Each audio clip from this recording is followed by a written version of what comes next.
Welcome to Watch, Review, Repeat. This is the podcast where two best friends discuss the latest in film and television and then do it all over again the following episode. My name is Colton Brown, and joining me for another bonus episode, it's Andrew Meadows. Dude. Gladiator. Enough said. Yeah. Gladiator. It's fucking right. What is, I'd like to, I don't know if this is proper. You kind of lead this thing. This is a bonus episode, and we kind of dive right in. Here we go. What is your relationship with the Gladiator? The Gladiator. The Gladiator, as in the 2000 film Gladiator. Meridius. What is? How do I know him personally? Yes. I've only seen him in this film, actually, as it turns out. I've seen some other Gladiators and other things, but my personal relationship with Maximus, was it Maximus Decimus Meridius? I only know him through the 2000 film Gladiator, directed by Ridley Scott. Okay. And I have seen that film not very often, as it turns out. Wow. No. I want to say this is certainly the first time I've seen the film in quite some time. I believe that I have seen the film at least once in full when I was a youthful lad. Wow. But there were vast swaths of this film that I did not recall upon my most recent rewatch. So wow, okay. Things that stuck with me from watching when I was younger. I'm sure I've seen bits and pieces on a TV edit here and there in a hotel or something. But a full on proper watch of this movie is a relatively novel experience for me. I expect it's a little bit different for you. I think maybe you've got some history with the film Gladiator. Yes, Gladiator and The Patriot were two films that were just I've seen them 1,000,001 times, both those movies. Okay. No, I'm back and forth. I mean, I feel like, obviously we did Troy, and you could remember some of the dialogue, but Troy is another one. But Gladiator is Gladiator more so, perhaps. Yeah, Gladiator is one that was like I could watch it on regular TV, but I never really saw the full edit because it was like rated R, and that was something that we couldn't watch. Right. Yeah. Tone it down a little bit for the TV. But it was one that was like it was like snuck. Like I watched it, Okay. And that along with The Patriot, it was interesting because like the violence and stuff it wasn't even necessarily sucked. It was like they were permitted because they were historical and they were like just violent. They weren't anything else.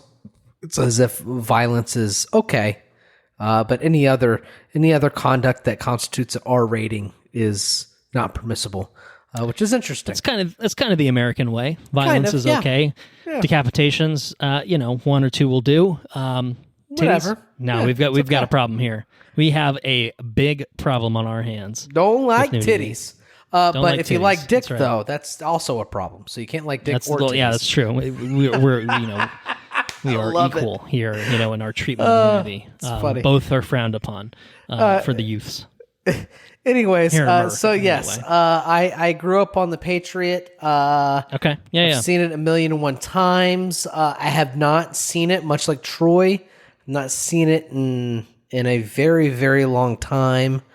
But I do have a relationship with this movie. With Gladiator. Yes. Still a relationship with The Patriot, but Gladiator is obviously why we're here. Yeah, exactly. Right. Right. All right. A little pretext to my preamble. It's a bonus episode. We do things however we want to do them.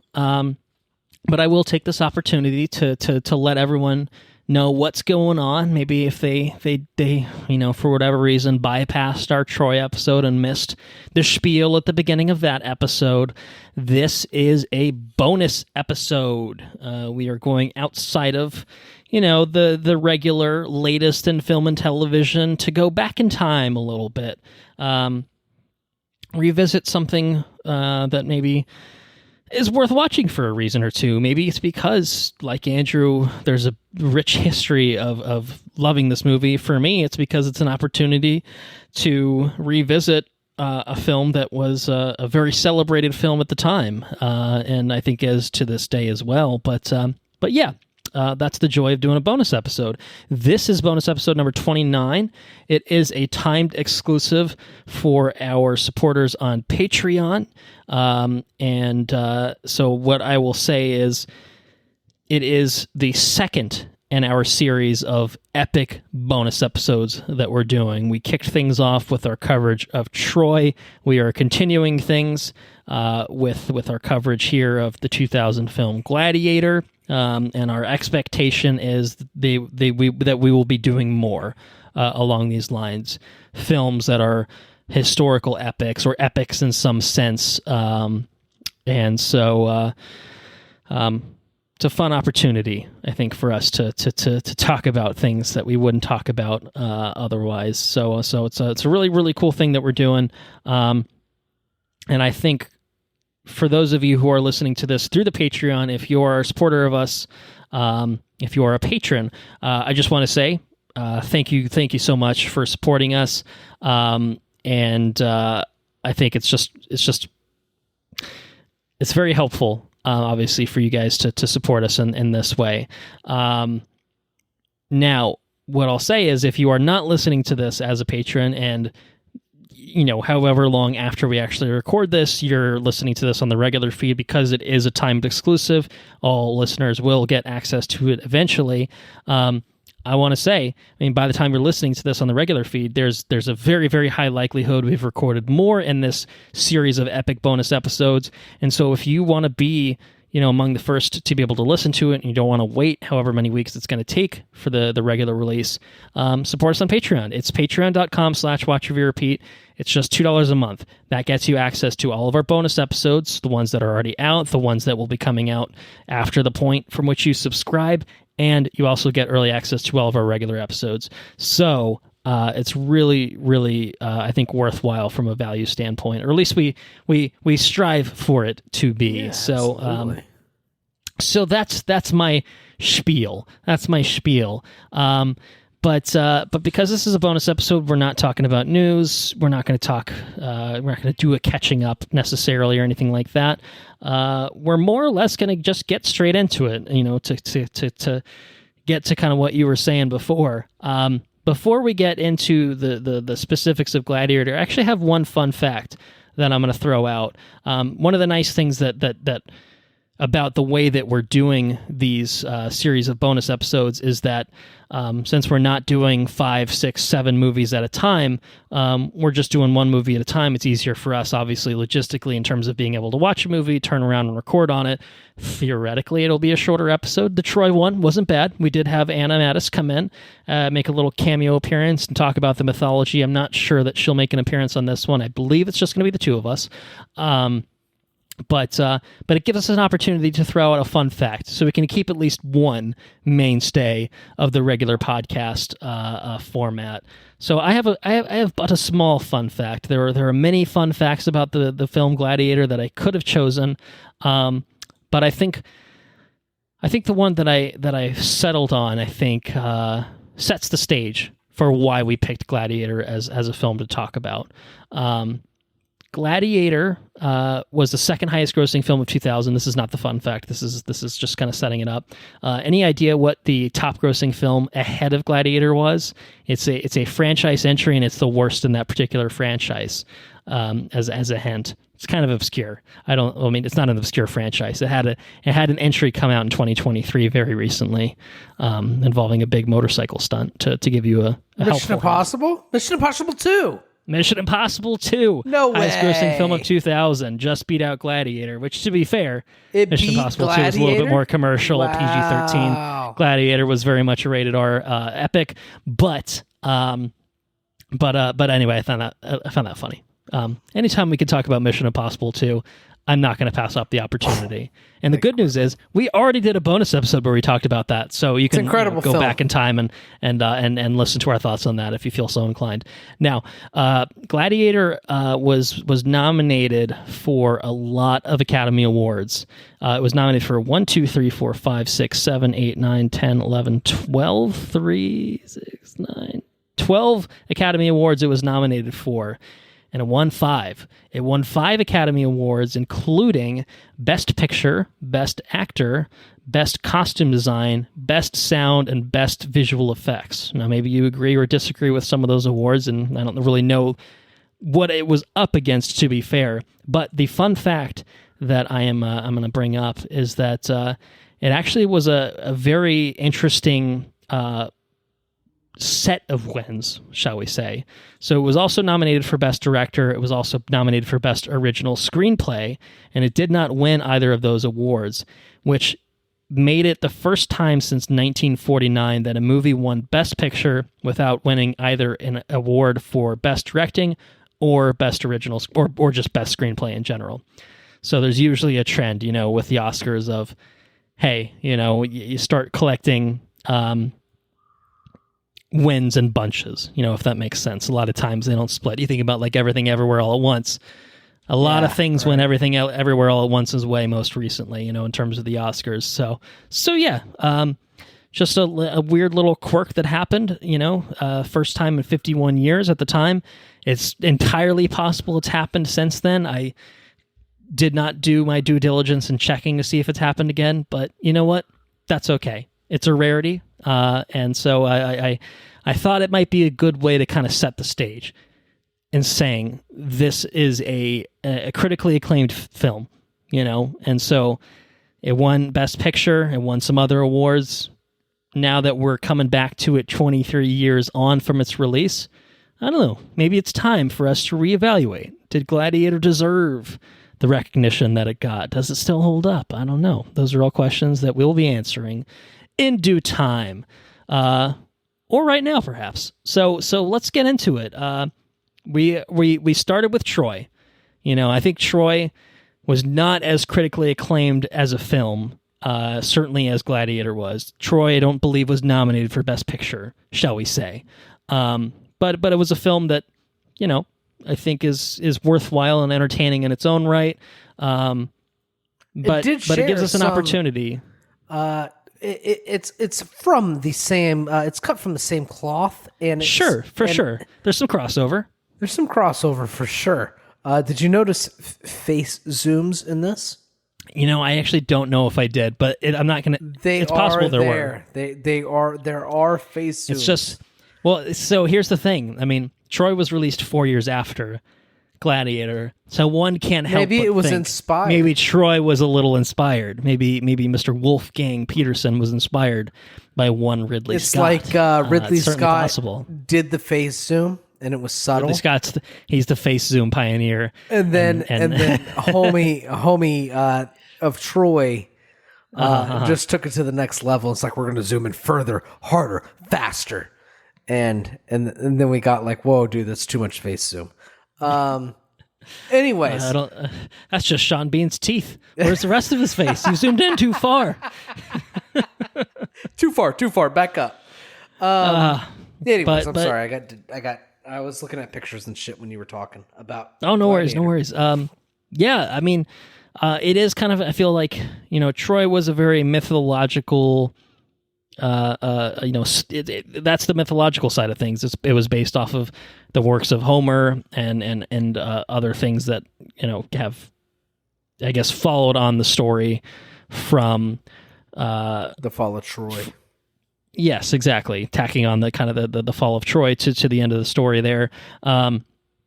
Here we are going a little bit more historical, although not quite. It's historical in influence, not exactly in accuracy. This is a very historically influenced thing. I think it's inspired by a book by Daniel Mannix called "Those About to Die." But for the most part, this is taking the setting of ancient Rome, taking the setting, and the time period of Marcus Aurelius and Commodus and stuff, and adding a little fiction in there. a fictional main character in Maximus, some fictional things and events that transpire and how things play out, but certainly using the ancient Roman setting to great effect.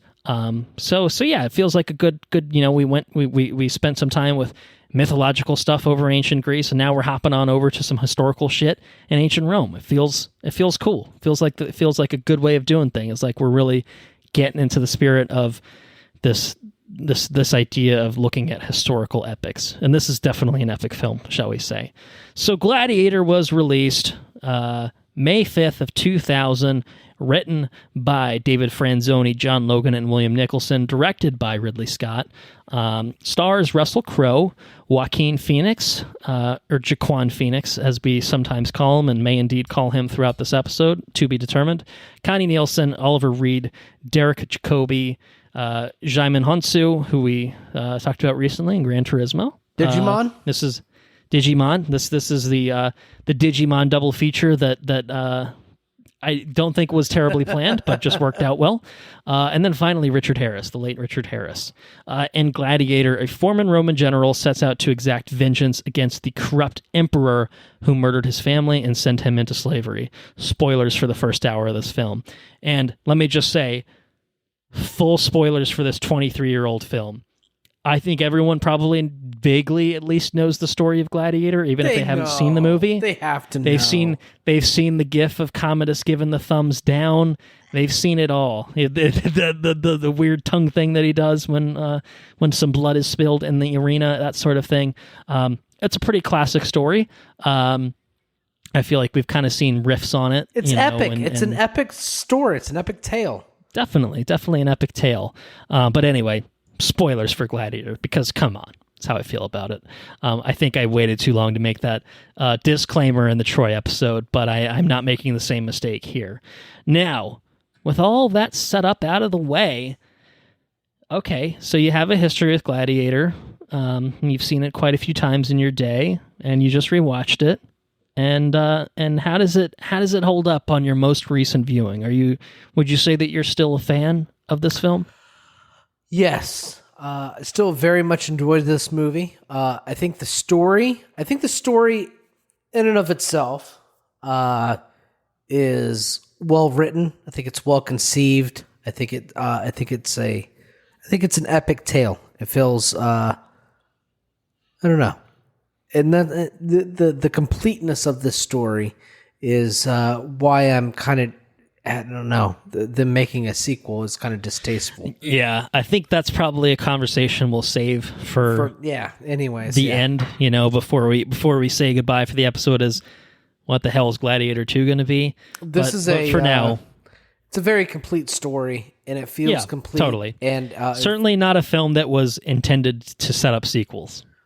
This movie often made me cry as a youth. It just felt, it didn't make me cry last time I watched it. Mainly probably because I just was very hateful towards very hateful towards Commodus, yes. As I've grown in age, and I haven't seen this movie in like close to a decade, the amount of just, I don't know, I feel the hate in my heart towards that character.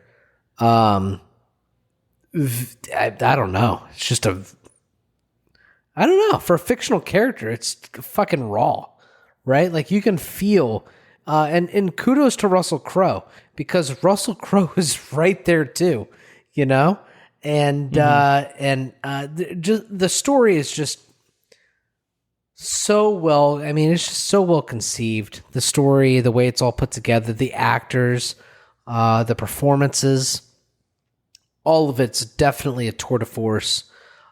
With two things actually. The cinematography, I feel, is maybe it's a product of its time. I don't know, but the cinematography I thought was real rough, especially in the beginning when we're talking. I thought the slow mo sort of frame. It's like they dropped the frame rate. Yeah, yeah. I didn't love that. That to me felt very dated. I think that was probably it was fine awful at the time, but doesn't really.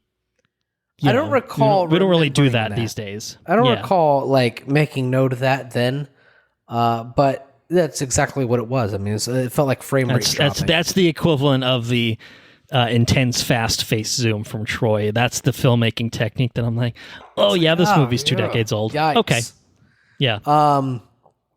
The second thing was Hans Zimmer's score, Which is a very celebrated score. It's interesting though, because maybe it's because it felt like every Pirates of the Caribbean score. I think I'm 100% with you. I think at the time probably played really well. 20 years of Hans Zimmer recycling his own shit feels not as impressive. Like it did not feel in any way. It felt disconnected from the things that were on the screen.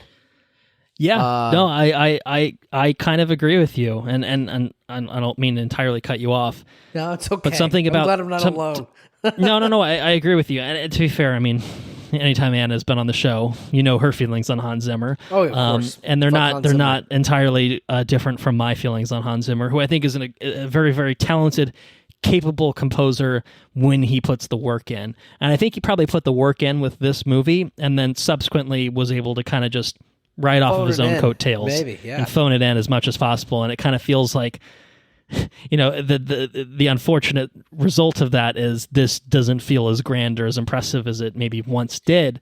But I think the interesting feel Roman. It doesn't feel. Yeah, not to cut you off. No, how dare you? No, I do take offense. No, I'm just kidding. Yes, I see what you're saying. It feels like generic orchestral score as composed to ancient Roman appropriate. I mean, obviously we don't really know exactly what that might sound like necessarily, but it doesn't I agree. There's like some Dune sort of disconnect. Dune feels alien and unique. Alien, otherworldly, and you know, right. Yeah. Just I mean, I guess I mean, it's hard to like put yourself in the 2000s when you haven't heard. I mean, I don't recall the score taking me out of the moment before.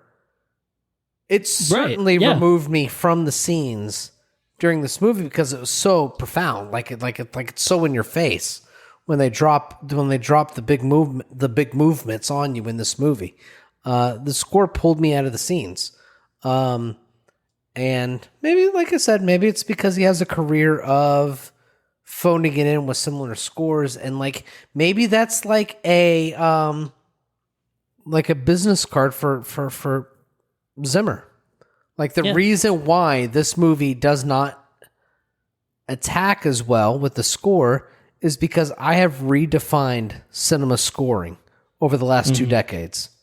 Sure. Right? Yeah. Like my stuff has desensitized you to what a cinema score is, right? Which, kudos to you if that's the case. Maybe that is the case. Maybe there's something to be said about what cinema scoring is because of Hans Zimmer and this movie, right? But looking back, like, I mean, listening to all the things that he's produced and listening to modern scores and this and that, and then going back 20 years, it's like, oh, but maybe that's like a lack of appreciation for what was before this movie. Maybe this movie defined what cinema scoring is. You know what I mean? And it very well could be because now we have this opinion of it. It's interesting to kind of think about in that sense.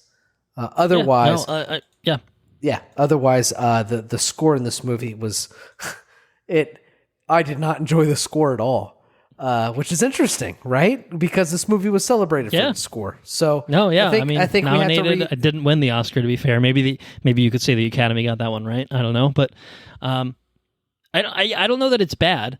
I don't think it's a bad score. I think it's probably a good score in its own right. But I think I agree that it didn't feel like it meshed with the tone and setting of the film for some reason. Like it's like an epic score, but I don't know. It just still didn't. I don't know. It never quite didn't feel like fucking Dune, did it? No, and I mean Dune is incredible. Take the score away from Dune, probably still a good film, but not as good for sure. You know, elevates the film. Here, not so much. Here, it's maybe just more distracting than anything of just being like, oh, here we go, Hans Zimmer doing his fucking thing again. But did it do it at the time? That's the question. I don't know if it did. I think given that I would have been 7 years old at the time, I'm going to say that I'm not the authority on the matter. But I think given the level of recognition that it had, and I feel like Hans Zimmer's general heyday probably would have been after this film. I mean, I think he was certainly around and doing stuff, including like The Lion King, beforehand, but I feel like he didn't really, scored dominate. The fucking original Lion King? He did. That's right. I think he won an Academy Award for that, if I'm not mistaken. He scored the animated Lion King? Yeah. No way. Best original score. Yep, won the Academy Award for that. That's right. He sure Zimmer. did. Damn, Didn't win it again dude. until 2022 for Dune. But basically, yeah, I think that he's synonymous with our the 20 plus years since this film has come out has kind of soured us on the Hans Zimmer experience a little bit. And again, it's not to say that he's not talented and that he's bad at his job. He's very much very good at his job. When he tries to be, or when he tries to push himself, when he's not just doing, when he's inspired, his thing, and I think some of the Nolan stuff has been quite good. Like Dunkirk was very unique and tense and different than some of his other stuff. Lion King is certainly different. Dude. That's maybe early days where he was still kind of getting it, and like almost maybe Gladiator kind of, maybe to your point of what you've already said, was maybe that transition point. Perhaps, and I'm not saying this definitively, where this was the sound he achieved. And so come Pirates, come, whatever else comes in the wake of that, it's kind of just riffing on the same sort of motifs and everything that he established in Gladiator, so that when we look at the movie 20 years later, we're just like, it feels a little piratesy to me. There's been fucking too many Pirates movies. And it's undeniably Hans Zimmer. Undeniably, yes. Yeah, no, absolutely. Without question. But again, maybe that's a detractor at this point, if you can recognize it as Hans Zimmer, which is to say a Dune soundtrack is not recognizably Hans Zimmer because it's so different from his usual shtick. Yeah. And I think all composers kind of have their own, of course, recognizable sounds and stuff like that. But I think that Hans Zimmer's sound is sameier than some other composers, perhaps, if that makes sense. So I don't know. Anyway, we've dwelled on this a long time. One of the points I was going to make, it's a big deal. That's true. No, and it's obviously a big part of this film. A point that I was going to make, which I think is kind of interesting, actually, is that we make the remarks about it being kind of distracting, the score being a little distracting here, whereas when we watched the director's cut for Troy, which literally lifted scores for other movies, including Tim Burton's Planet of the Apes, to me, I didn't even notice. No. And I just think that's such an interesting thing of piecemealing scores from movies that, that it wasn't actually made for and it not being noticeable, whereas here, very much intended for this movie, and still comes across as distracting. I think that's the Hans Zimmer effect, I think, is probably what we can boil it down to. He's mixed way up in this movie too, though. I don't feel like the mix was that high. No, it's certainly very prominent, I think. Yeah, I think that's fair to say. But anyway, it's like an interesting think piece for film. Modern film in the composers that make our scores. And like modern cinema, if Hans Zimmer would stop plagiarizing himself, we probably wouldn't have this issue. I don't know. Anyway. What other thoughts you have on Gladiator? You got some weird filmmaking techniques, some distracting score, but still pretty fucking good, right? We got some dated cinematography with the face zooms. I still notice the face zooms. They're prevalent with the guy with the scars on his face. That's who gets the face zooms. Okay, yeah, Cicero, some Cicero face zooms for sure. You can picture him Aside now. from that, you do have Jaquan Phoenix being a total fucking creep in this movie. Oh, he is a big creeper. total fucking big creeper. Big creeper. He seems to have some sort of affinity for his sister, which I think definitely enhances the creeper status by a significant margin. Yeah, and like his complete like infatuation with everybody loving everything that he does, which is also creepy. Would you say that this is the first Jaquan Phoenix performance that you saw, or because The Patriot is technically a few years after, but yeah, he is in that, isn't he? I believe so. I think that is it is the first Jaquan Phoenix thing that I was exposed to.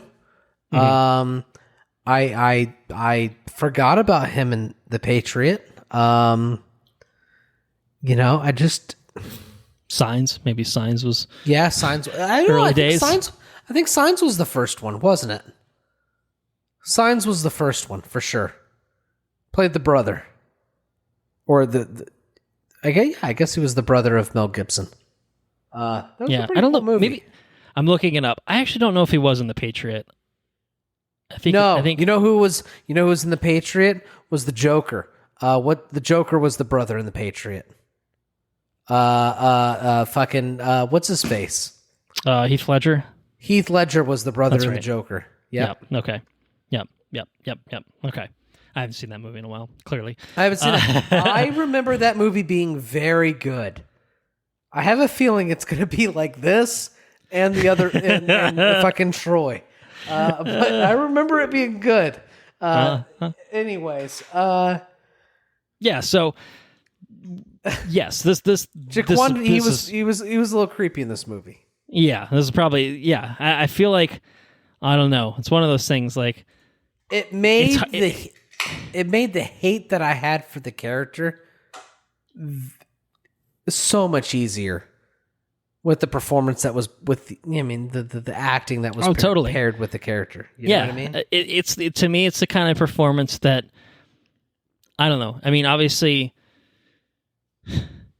Jaquan has had a very, very extensive filmography beyond this movie, celebrating and an impressive range. I mean, Johnny Cash, and Walk the Line, to kind of going on and doing, some weirder shit. Like I think of Her, obviously more recently won an Oscar for Joker, in the movie Joker.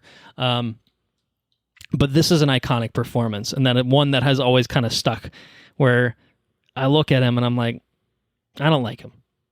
And I'm not saying I dislike, Joaquin Phoenix or anything like that, but like, it's one of those performances where it's hard to separate the actor from the character because it's such a good performance, if that makes sense. That's right. He's such a good villain. He is a fucking hateable, horrible, horrible man, who does nothing but awful things throughout the entirety of the film. Shit is what he is. Yes, but he's like he's so sniveling and like just I don't know. It's good. It's a good performance. I don't think it's Joaquin Phoenix just playing himself. I think it is him inhabiting this morally corrupt just psychopath almost. Really, really good. One of the lines that I love most. Iconic fucking villain. Yes. He says, Marcus Aurelius, just before his death, he says, my failure of a father is like your my failures of a father are your failures of a son. You know what I mean? Or whatever. It's him taking responsibility for how shitty of a person he is just before he kills him. Yep. Which is oof. And he kills him by giving him a hug. Like he hugs his head until he suffocates him. Just brutal. He's just like a little man. Anyways, he's a terrible fucking person in this movie. Yeah. Terrible fucking That's true. person. And the worst bit, like he tries to kill Marcus, like he, throws the lions at him and this and that. Ultimately, he meets him in the pits under the arena and stabs him in the fucking back. Classic bitch move. Can't even win a fair fight, so he's got to rig it. And then the thing that's so good, the thing that just the guy that's been kind of spineless the whole movie is like the general of the Praetorians. You know what I mean? Like yeah. And he's like, you will not help him. Sheath your sword. Sheath your swords. And, and it's like, man, there is honor amongst these people. You know what I mean? And it was a really, it's just a powerful moment when the man the guy that's been kind of spineless up until this point, the guy that's stood by like the just the person in charge. Mm-hmm. Enough is enough. Enough is enough. You stabbed him in the fucking back. Yeah. Hide the wound. Put his armor over the wound and stick him out here. And I'm going to beat him. And then he can't fucking beat him. Because he's a bitch. Maximus really dies because he was stabbed before the fight. I think fair fight. I mean, obviously, it's why Commodus does what he does. But Maximus would have fucking. I don't even think there would have been a scratch on Maximus. No, a fair fight. And he took down. He took down the Tigress of Gaul. He fucking, he fought through some tigers and shit. Like Maximus he's a man on a mission. He's the real deal. Yeah. Real deal, man. Oh, and the swordplay in this movie is outstanding. Yeah. The swordplay is outstanding. Just it defines the epic genre. I really feel that way. I think the practical effects and all of it. It's very epic. I feel like Troy, by comparison, had some good epic war sequences that I think were very well done, and battle stuff. And this one I don't think was as good with some of that stuff. And it's not really the focus. It's kind of the prologue to the point of Maximus becoming the gladiator. But the gladiatorial stuff in here is fantastic. I think that's really well shot, choreographed as well. It's riveting stuff. Like every sequence, keeps you glued for sure. Well, because every arena sequence is some new wrinkle. Obviously when it's the first time in, it's as fresh as it can be because you don't know what's going to happen. You don't know what they're up against. You kind of just going on this journey with them. I mean, it puts you as an audience member in the arena. Yeah, yeah. You don't know what the fuck's going to happen. Or even just as, obviously your life is not in danger, but also just as a gladiator. They're just getting thrown into there. They don't know what's coming for the most part. They're going to fight someone, but they don't know who the fuck they're fighting. They don't know what that other person's going to have for a weapon or some sort of whatever. They have no idea what's going on. Just go out there and fight whatever you come across. So it's pretty wild situation to find yourself in. But it's hugely entertaining. Spectators are certainly getting their I don't know if they're paying to get in, but their money's worth if they were. I don't know. Yeah, I guess I just generally agree the gladiatorial stuff in this is very, very well done.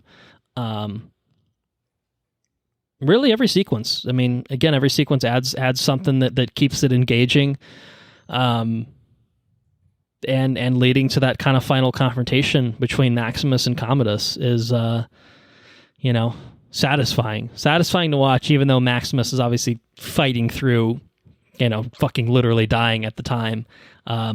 The hate in his heart is so strong that it wills him to victory, and it's certainly satisfying. I think that the time lapse footage in this movie is really cool. There's a lot of time lapse stuff in the beginning. There's some I thought that was really fun. I also think that I really like the way that the film begins with Maximus wanting to be home. And he's a simple man. He just wants to go back to the farm and be with his wife and child. I think maybe that's something that you could relate to.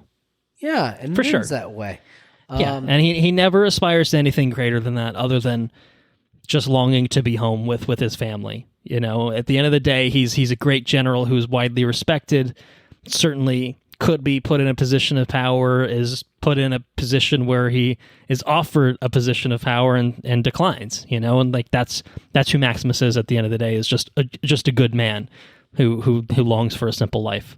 Yeah, one of the lasting things that Marcus Aurelius left was his impact on a frame of thought called Stoicism. Okay. Okay. And I feel like that's really present in Maximus in this movie, in like the simplicity of the way he wants to live, and the way that he carries himself, and just like the way, I don't know. It's interesting. If you've never looked into Stoicism, I think it's well. This ties in. Is it meditations? It's like stuff you've been reading, right? It's, like a collection of Marcus, the real Marcus Aurelius's writings. So Marcus Aurelius wrote. He maintained a diary of sorts or whatever. Yeah. Yeah. Okay. And when he passed. I can't speak specifically of like the history of whatever, but I'll get into that a little bit to try to cover that territory of where Gladiator plays fast and loose with things. But his thoughts and diaries and everything play into a frame of thought called Stoicism, and Marcus Aurelius's collection of diary, his diary or whatever, his writings. His writings are. Presented in a book called Meditations. Mm-hmm. Okay. I today actually, I didn't bring the book to work with me, and I found a free online version of it, and I was reading it at work, and exposed one of the guys to it, and had him read a couple of passages, and there's Stoic philosophy to others. There's just there's a lot of philosophies. Right? And there's a lot of ways of life. And I think all of them are pretty interesting. Everybody can find peace in different walks of life. And, but Stoicism for me is, I don't know, I just find it really appealing about making, I don't know, just the way it's interesting to think that the emperor of a kingdom, who the sun never set on this kingdom, and he ruled over all of these people.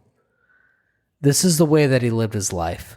And these are the things that he talked about. And he didn't write this book anticipating people to read it. You know what I mean? Which I think is even more interesting. These are the things that he told himself to make it day by day. And I don't know. I just it's got a very interesting appeal, and I really like a lot of the things that I've read in it. Not to say that I can't be challenged on these things. I'm just kind of exploring it, but it's really good. And yeah. Anyways, Maximus evidently respected Marcus because he was willing to die for Marcus's vision of Rome. You're right, yeah. And and his dying breath, he's basically realizing what he wanted. You do these things because this is what Marcus wanted these things to had a vision. Marcus had a vision of Rome, and they should be put into play. Now, of course, Maximus is a fictional character, but it sounds really good to my point. Look, it's some poetic ass shit. And this is a movie. It's not a documentary. Hey, it's about telling a story. Yeah, fuck It's about telling a story, I'm a couple beers in, the and truth that sounds good. A little bit because you want to tell a compelling story, and that's okay. It doesn't purport to be authentic history. It just uses it as its influence. It uses it as kind of the starting point, as its baseline, and then it tells a compelling story with that backdrop. Do you grow from the story? Do you grow from having witnessed the story and listening to it and watching it? And yeah, I'd say so. If somebody acts like fucking Cornelius or whatever the fuck his name is, fuck him. Yeah, fuck that. Don't guy. trust a man named Cornelius. All right, I mean, that's just perilous territory that you're sitting on to start with. You're a Cornelius ass motherfucker. Is What's his name? Commodus. Commodus. Especially Commodus. Cornelius is kind of a modernized version of Commodus. A little bit, yeah. That's the anglicized version of it. I guarantee Cornelius. you, if you meet a motherfucker named Commodus, you're gonna say no, I don't need to deal with you. Anyways, yeah. So it's a special movie. I think that if if I'm the jumping off point for the exposure to a book called Meditations, I think it's worth at least looking up a handful of quotes. Stoicism is an interesting study on just like a way of life and how to conduct yourself. And I think that I think people would benefit from that too in like a modern era. People are conducting themselves in unique ways today in time, and I think by exploring possibly simpler times and times when people would inwardly reflect on themselves more often, I think that times could potentially be a little bit better. Yeah, a lot of times people are a lot more self-centered today than they used to be, and Stoicism speaks a lot about contributing to the larger whole, which is like I said, I feel like it's largely absent. So anyways, not to like go on like a whole thing, but it's really good. You wanted to at say the your very piece. least, I get it. just to expose yourself to it and just to learn it. It's a way of thought, like a lot of different ways of thought.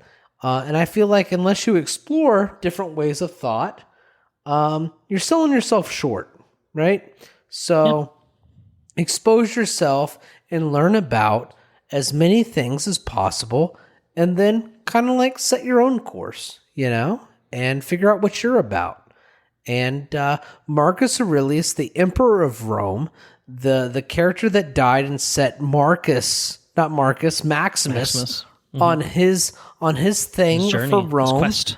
Yep. exactly, is a real person, full of real thought, full of a entire philosophy.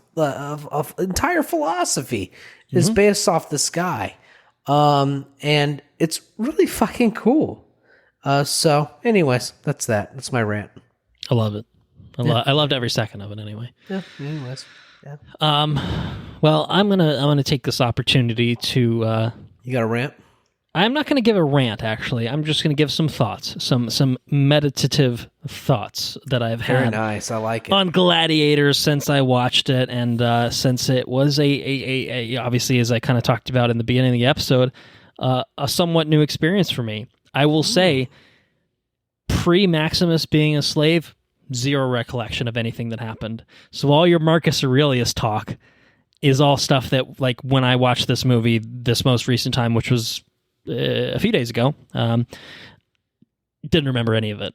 Didn't remember that fucking Albus, the original Albus Dumbledore, was here as Marcus Aurelius. And so, all the stuff with Maximus's backstory, for the first like 30, 40 minutes, I'm like, isn't this dude a gladiator? He's like a fucking... Tell me about your home, Maximus. Tell me what it's about. Yeah, he does. He tells him all about it. He gives some sort of description, which I read was ad-libbed by Russell Crowe, and he was just describing his own home in the moment. You Ridley Scott stop says, it. Love it. Fucking Russell Crowe. Keeping it in it. That's why he wins the best actor. How would you ad-lib your... Well, let me tell you how I'd ad-lib my home if I was Russell Crowe. Please, go for it. Well, Marcus, it's hot as fuck during the summer. I sweat. The second I walk out the door, it smells of diesel fuel and gasoline. Marcus would be like, "And you want to go back there?"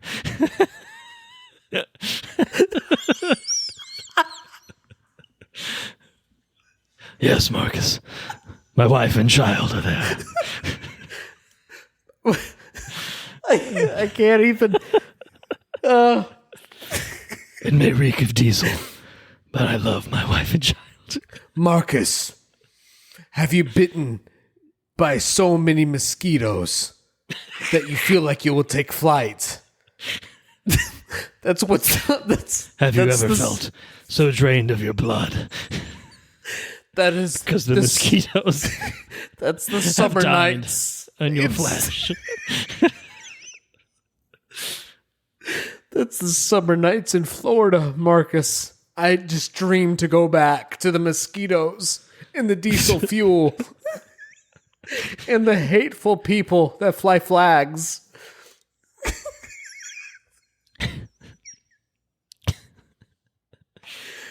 You know, Marcus, they don't even have books in Florida. They've taken away the burn them. books. They burn them, Marcus. So if you were to, say, collect your thoughts, your writings, perhaps in a thing, maybe they'd burn that too.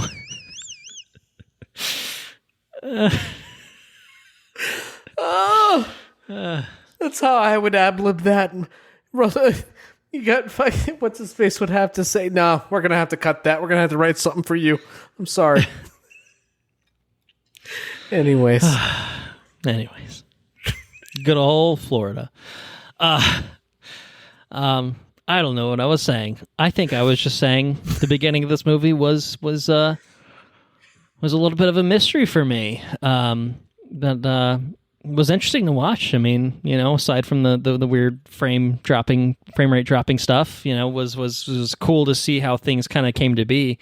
But I think we paused it. It's like 43, 44 minutes or something like that by the time that like Maximus is actually like enslaved. It's like, all right, we're fully like, I mean, it's a 2.5 hour movie. It's not short. It's not Troy director's cut long or anything like that. But it takes a minute to really,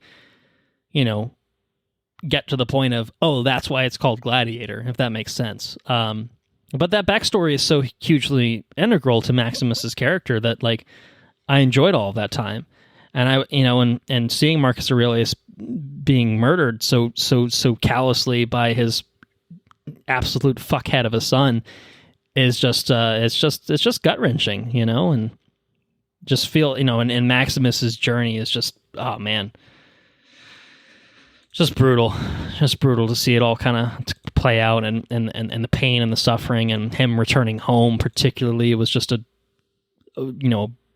really, really brutal moment. Anyway, I don't need to recap the whole fucking movie. People have seen it. They get it. But I will say the experience of watching it relatively anew was very fulfilling. Maybe, again, obvious things aside that we've talked about, of the score being a little distracting. Yeah, whatever. I think it holds up pretty well. I think in general, it's a 23-year-old film at this point, but I think that it holds up pretty well. I think we've seen a lot of gladiatorial type stuff since then. I mean, obviously the 1960 Kubrick Spartacus predates this, but then we've gotten the Stars Spartacus show, which I think definitely has a lot of Gladiator influences, 300 influences, to be fair too.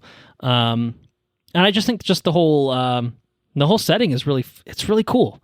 I think the gladiatorial combat is a thing that we don't really have. I mean, we have MMA, we have boxing. It's all mutual combat, not people being enslaved and forced to kill each other. I think we've made some progress, thankfully, in that realm. But at the same time, when you think about, the civilization that existed thousands of years ago, and think about, how this stuff came to be, it's still extremely interesting. And not to brag or anything, but obviously I went to Rome recently, and seeing the Colosseum in person, it helps kind of put things into perspective, just seeing the scope of the Colosseum. How big is it? How big is it really? It's pretty big. I mean, and what you're seeing is obviously ruins for 1,000+ year old structure. It's impressive stuff. I mean, you just can't. And maybe I'm saying this to push you, in the coming years, decades, however long it takes.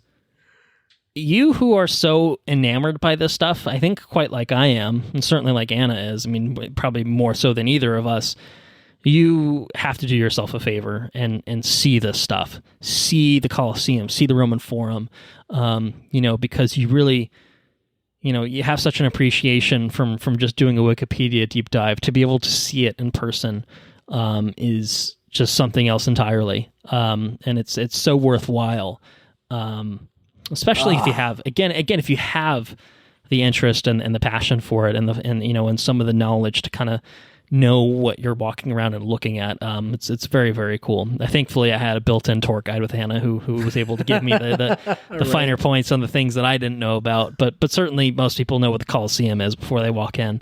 And so, it's fun to see the fictionalized, just imagine, realized version in this movie and stuff. So, yeah. When you walk into the Coliseum and you go to look at it. Yeah, I don't know where I'm going with all this. What I'll say is everyone at some point in their life deserves to take a trip to Rome, to see the Colosseum, to see all of it. It really is just awe-inspiring stuff to see. And I know I don't need to tell you that twice. I'm sure it's on your bucket list, but it's fun to see, the depictions in this movie, I guess is kind of where I'm thinking, where my head's at right now. But what else is there to say about Gladiator? What else is there to say other than, it's a really good movie and all that good stuff? Russell Crowe nailed it. Like Russell Crowe. Yeah, cast. I feel like I haven't really talked about the cast. Russell Crowe, I think these days is content to just take paychecks and do silly accents. But once upon a time, he was a serious actor, and once upon a time, he was pretty good at that. Yeah, I mean, he's the word is coming to my brain because obviously we've used it a lot in different contexts. But he's got a good stoic presence, in this movie. Maximus is a relatable character who is compelling for almost his simplicity, right? And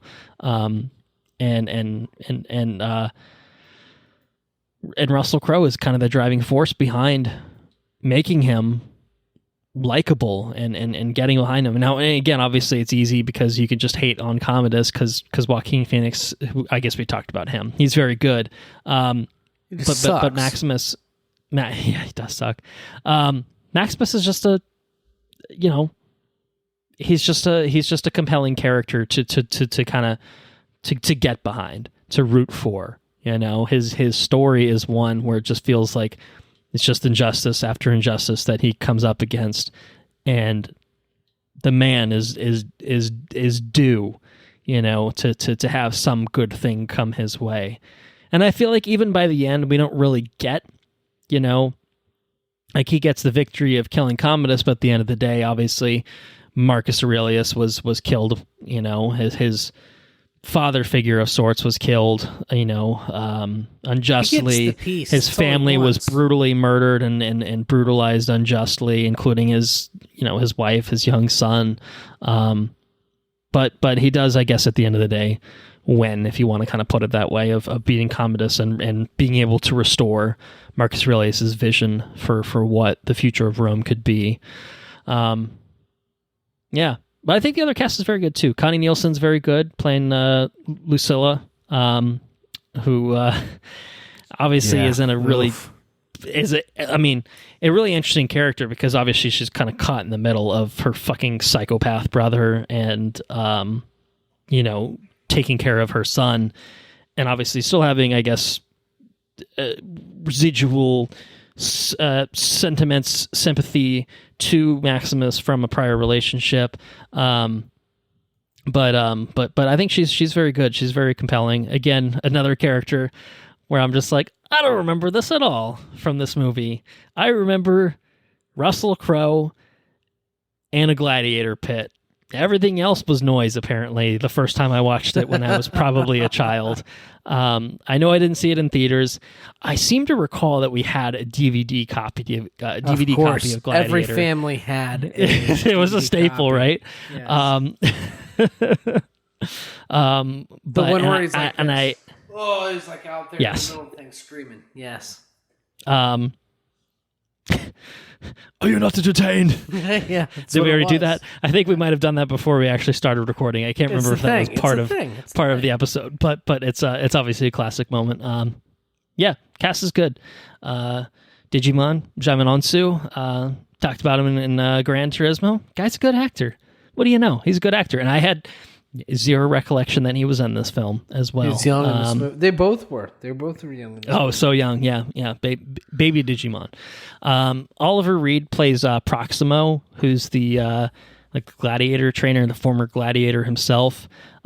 Interesting thing is he actually died a few weeks before they finished filming. Oh, wow. And so they kind of they did a little Brandon Lee sort of thing where I think they did some effects work to basically film around him not actually being there. And I thought it was actually seamless. There was not a point I noticed where it was obvious. But I think they had to change the ending a little bit. I think originally Proximo was supposed to survive to the end of the film. I think there was maybe supposed to be a scene where he and Maximus were forced to duel each other, and like that was just one of Commodus's further villainous punishments for Maximus once Maximus has revealed himself, once he's taken the mask off, etc. He was going to have to kill Proximo? Yeah, I think he was going to have to kill him, but I don't know if he actually goes through with it or how exactly that would have resolved. But I guess because of Oliver Reed's death, they kind of tinkered with everything and rewrote things to accommodate it. I felt like they gave him a kind of a worthy conclusion. Obviously, he dies in a horrific way, but I feel like, like everyone was trying to like do the right thing of like, we need to get this fucking psychopath emperor out. Let's do what we can. And it doesn't work out for him, doesn't work out for Cicero or anyone, obviously, but it was kind of an interesting way that they handled that. But yeah, I was going to talk a little bit about like the actual history a little bit. I wouldn't consider myself the expert in this area, so I won't spend a ton of time here because I don't know shit, or at least I don't know beyond what I read on the internet and all that good stuff. You've seen the real fucking thing. Oh yeah, you're right. That does make me an expert. Of the two of us, I'm now the expert by default. Yes, you've seen and touched and walked. So look, this movie is a work of fiction, again using the historical figures as kind of the influence. Marcus Aurelius, not to spoil, the image or, whatever this movie stands for, was not murdered by Commodus. He survived, I think, a little bit beyond the years that were shown here. He died from the plague, from getting the plague, which, feels like a very classic ancient sort of thing to do, is just, there's whatever plague swept around, just fucking murdered everyone in sight. It was the anti-vaxxers, what you're saying? Well, yeah, I don't think the scientists were quite up to snuff at the time, so everyone by default were anti-vaxxers. The stuff about his vision for the government seems like that was somewhat fictional in terms of, returning the empire to a republic. There is some interesting like nuggets of truth. So Commodus is the only emperor in ancient Roman history, it sounds like, to have actually engaged in gladiatorial combat himself. He did it actually on not one but multiple occasions. But he ultimately reigned for 12 years. He did not die in the Colosseum, and killed in combat, but he was actually strangled by the wrestler Narcissus, which I don't know how exactly that came about. There's probably a fuller story there. But he was not slain by a Maximus or a Maximus equivalent, because Maximus, I think we've said, Maximus is fully fictional, but it sounds like kind of a classic composite character. Maybe from what I'm reading, Narcissus was kind of, some of the elements of Narcissus were integrating into Maximus. The actual Spartacus, who was himself a gladiator, was kind of integrated into his character a little bit, and a few others, people that were generals or friends of Marcus Aurelius and stuff, were kind of turned into Maximus. And there's probably some other stuff here and there, but I feel like it's kind of some of the bigger points. There's some things that aren't quite right. But yeah, at the end of the day, it's fiction, and that's just fine. So a couple little details there that certainly diverge from film to the history as we now know it. So I think I might be think I might be good on Gladiator. I don't know if I fully said it, but I enjoyed this film quite a bit. In spite of some of the quirks of it being a 23-year-old film, I think it still holds up to this day. I think it's very entertaining. I think it's got a good pace to it. Even though it does have that 45 minutes of prologue kind of setup, I think it all is really just the way that you're able to pay off Maximus's journey and his fall, obviously from general to slave, It's an back epic. to kind of redemption. It's an epic, right? It's supposed to be a big kind of extended tale. That's why we're doing these bonus episodes, is to look at these movies that are giving you just a big grand scale. Obviously in terms of production too, which I think is applicable here, but in terms of the story too, right? You want your story to be a grand, epic. The journey of a the word general, epic.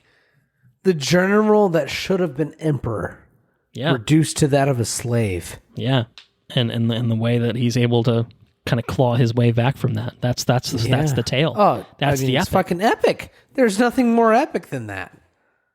You can't get more epic. I don't know if you can. Anyways, Pretty good stuff. pretty good stuff. Definitely recommend Hans Zimmer watching this. aside. Yeah. I watched it. It was streaming on Amazon Prime in 4K.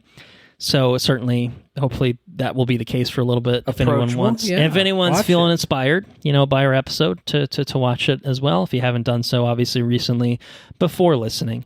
My guess is most people listening to this have seen it at some point in their lifetime. Feels like everyone at least at one point in their life has watched Gladiator. It's one of those kind of movies. So, all right. Any other final thoughts for you, Gladiator? No, we're gonna bonus episode, but we're not done yet because Gladiator 2 is coming, man. What do you think? What do you think about a Gladiator 2? I don't. I don't know what they do. Well, you want me to tell you a little bit about what's going to happen with it? Okay. From what we know? Because it's been tell me- fully cast. Tell me what they do. And it started filming, although I think filming is currently on hiatus because of the SAG-AFTRA strike.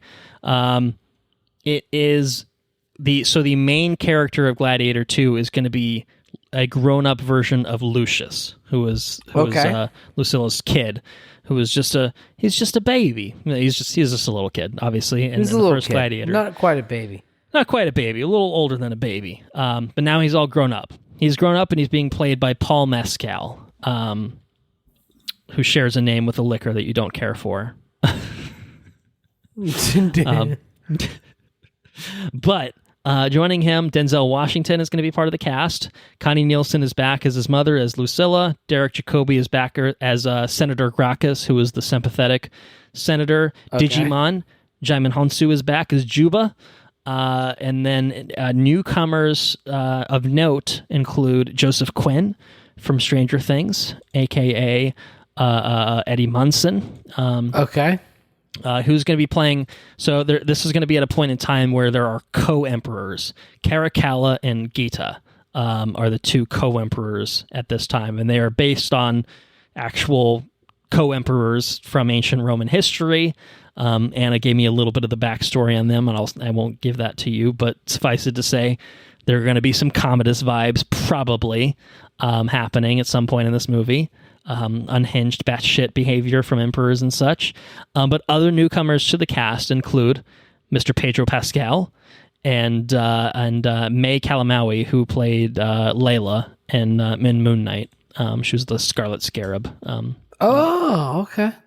Well, that doesn't sound half bad. That sounds like pretty that might good be cast. okay. Yeah. And we don't really know. I guess the question is, for me anyway, is it actually going to be called Gladiator 2? Because are we just going to tell another story about someone who's like highborn or like is in a position where things are going to be great for them, and then they get swooped away, and then suddenly they have to earn their keep as a gladiator, or and regain their honor, take revenge on some jackass emperor? Like, is it going to have the same beats? Is it going to be a Star Wars The Force Awakens where it's the same movie but it's made 20 years later, so it's okay, and it's new technology? They're not, Hans Zimmer's not going to be back. well, maybe he could be. I don't know if we actually know that for a fact. We don't know who's going to score it. But, is it just going to be the same thing over again? It is Ridley Scott coming back to direct, which is probably good or bad, depending on your perspective of modern day Ridley Scott. Yeah, that's true. It's written by the same guy who wrote Napoleon, which is coming out later this year, and All the Money in the World, which was the one that Kevin Spacey was in once upon a time and then wasn't. Yeah. So it seems like a classic Ridley Scott sort of affair. But to me, it's just like, well, what's the story? Okay, so it's about a grown-up Lucius, but is Lucius going to become a fucking gladiator? And if he is, you're going to have to sell me on why. You're going to have to sell me on why. If this is just a continuation in the same fictionalized version of history that the Gladiator universe kind of set up, that could be fine.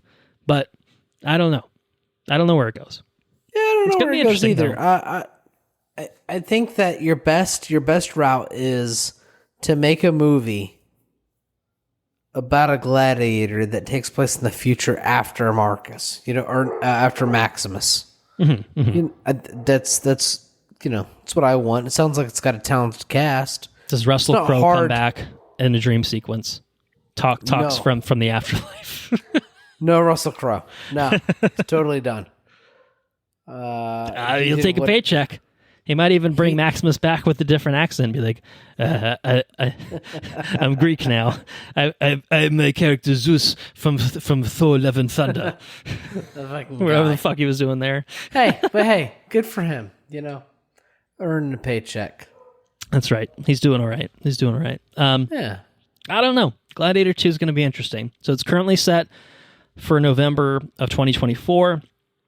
We'll see, obviously, if the release date holds, depending on when they can actually get back to filming and such. But hey, we've revisited Gladiator now, and come Gladiator 2, I think we'll have this obviously, as a recent experience that will carry into our viewing of Gladiator 2. But I'm sure we'll talk about it again whenever we do get a trailer or whatever sometime down the road. I don't know. It'll be interesting. To see if it works or not. Curious. I'm definitely curious about it. Feels unnecessary. Feels wildly unnecessary, you might even say. But why even call it Gladiator 2? Why not? Well, that's what I'm wondering. Is that just a working title, or is it going to be something, a Gladiator film? Or, I don't know. You can even call it Gladiator. It's been 20 years. It's okay. But again, you can only call a gladiator something if someone's going to be a fucking gladiator in it. To me, that's my condition, is if there is no main character that's a gladiator in this... No, you can't call it Gladiator. Then don't call it Gladiator. Call it Emperor. Call it something. Co-Emperor. Call it, I don't know. Co-Imp. I don't know. Co-Imp. Yeah, Co-Imp. That sounds like a great title. That'll make gangbusters at the old box office. Yeah. Anyway, we'll see. I will say, as a preview of coming attractions for more than a year away, assuming this even holds its date at all, this is not the first time a Gladiator 2 has been in development, and it's absolutely fucking batshit, the history of Gladiator 2 and what could have been. Stop. So we'll talk about it. I'm going to save all that because, we talked about Gladiator here. I want to save the Gladiator 2 fun for whenever we get down to business on Gladiator 2. Because it will happen. Whether it's a year from now, whether it's a year and a half from now.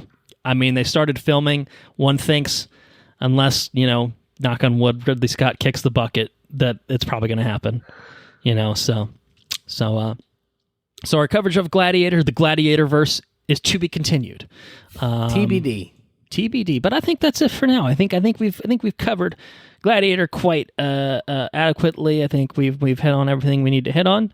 And I think we can say, again, just to wrap things up, check it out if you haven't already. I mean, probably have, but give it a look again. I think certainly worth your while. So well, let me go ahead and say thank you all for listening to this little bonus episode here. If you enjoyed what you heard, you can spread the word on your social medias, wherever you want. Talk to your friends in real life if you have friends. Not to insult anyone. I'm just, I'm saying, like, if it ever comes up in conversation, you'll need to force it. If you force it too much, people aren't going to listen. Going to weave it in naturally. You know what I mean? For those of you who are listening to this through Patreon, you don't need this explanation, but for those of you who are listening to this on the regular feed, perhaps another explanation isn't the worst idea. Patreon.com/watchreviewrepeat is a website you can go to, and that will get you early access to all of our regular episodes, but more importantly, timed exclusive access to bonus episodes just like this one. So a Troy, a Gladiator, whatever we do next in our series of epics that we're talking about, be the first to listen to it. $2 a month gets you all of that. It's really worth it, I think, overall. And I'm not biased at all in saying that. You know, I don't know what would compel you to think that, but I encourage it, certainly. And maybe Andrew does too. I mean, I don't want to speak for him. Absolutely. Okay, I'm not I thought biased either. I mean, it's it's a good very content. objective viewpoint that we are coming from right here. Very cool, very legal standpoint. We like to impart our knowledge on film and television, and in this case, general philosophy. And look at that. You got a lot of philosophy shit on this. You got a lot of mythological shit on the last one with Troy. Look at all the philosophy that you're hearing Good about. stuff, man. That's cool stuff. Let your brain and that's outside of my expand. purview, man. You know, that's all Andrew. You know, we can tell you a thing or two. That's kind of the goal, right?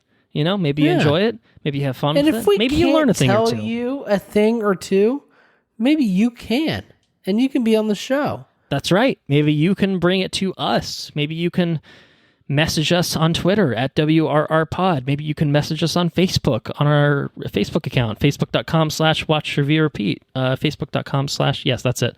I don't know why I said that twice. I got it right the first time. Or on Instagram at watchreviewrepeat, or over over email. If you use such a thing, watchreviewrepeat@gmail.com. You can send thoughts about Gladiator, thoughts about Troy, thoughts about Stoicism, thoughts about ancient Rome, ancient Greece. I really don't care. I'd love to hear it all. Whatever you want to say. Absolutely. Whatever you want to say. Send it over our way. Is that a catchphrase that I just came up with? Whatever you want to say, send it our way. Is that it? Is that another? If you enjoyed what you heard, spread there. I got to put that in the script. I got to put it in there so I don't forget it. Wait, one more time. What was it? Heard it here first, folks. What was it again? Fuck. Send it our way. All right, I'm going to put it in there. Our way. Send it our way. All right, you got something to say? Send it our way. Got something? That's it. We got something to say. All right, it's in there now. You may hear that once or twice in the future. The things that happen with the miracle of alcohol.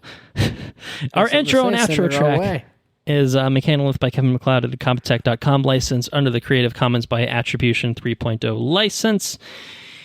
And what are we going to do for our next bonus episode? I don't think we've fully committed to anything just yet, but I feel like we've had conversations about maybe kicking it a little more old school. You know, we've been hanging out in the 2000s. With a couple of our first bonus episodes in this series, and I think maybe we're entertaining the idea of going back a few more decades beyond that. Maybe a Ben-Hur, maybe a Lawrence of Arabia. Films that truly define the genre. Oh yeah. You know, pioneers. Both of which I have not seen either one of those films. Both of which I have not seen either. Oh. So it would be the first in the series that neither of us have seen. Maybe that's a fun way to keep things fresh and exciting and whatnot. But we'll have conversations. We'll figure it out off air, and we'll be back. We'll be back. I don't know, probably 2-3 weeks, probably from when we're recording this, with something. We'll have made an executive decision by that point, and we'll be back to continue our series of epic bonus episodes. So until then, Andrew, why don't you see our listeners off? Hey, take care now. Bye-bye then. Laters on the Menjay.